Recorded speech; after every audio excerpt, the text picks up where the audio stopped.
WiiWare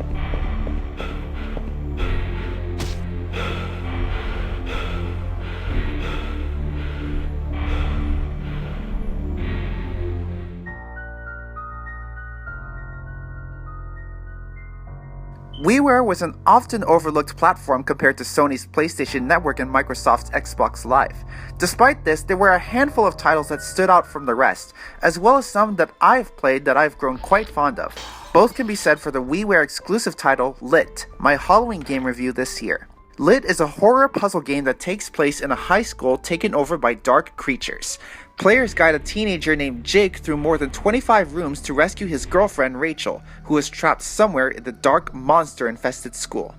This WiiWare title is to be praised for its clever, distinctive take on the puzzle game genre. Your job is to create paths of light to the exit in each room using the various lamps, windows, and electronic devices you find, avoiding the monsters that pull you into the darkness if you place even one step in.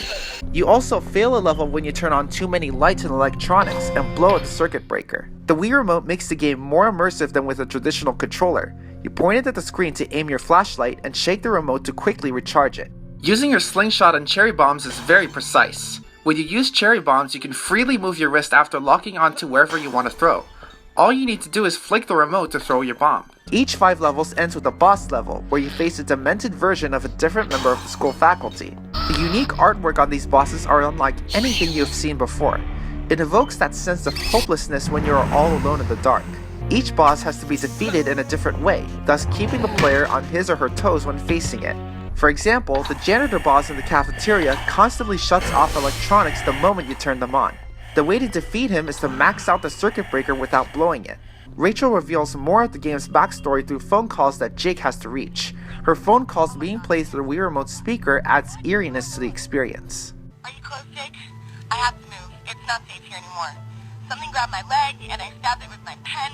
It didn't bleed though. Just ate my pen. I can't see those things, but I hear them everywhere. Crawling in the shadows, scratching on the windows like some low-budget horror movie where they can't afford to show the monster, you know? I hope I never see him. I just want to get out of here. Other features in the game include alternate endings, a time-based dark mode, and an unlockable second playable character. Despite the second character, I would have liked a co-op mode where 2 players can team up to solve the puzzles in each room. If there is ever a sequel to or remastered version of Lit, I think WayForward should take time to build the plot even more. Let players discover how the school got taken over, how the students and faculty got affected, and even how Jake is involved in the first place. In the meantime, give this game a look. And that's why Lit, rated E10 for violence, gets a decent 7.5 out of 10.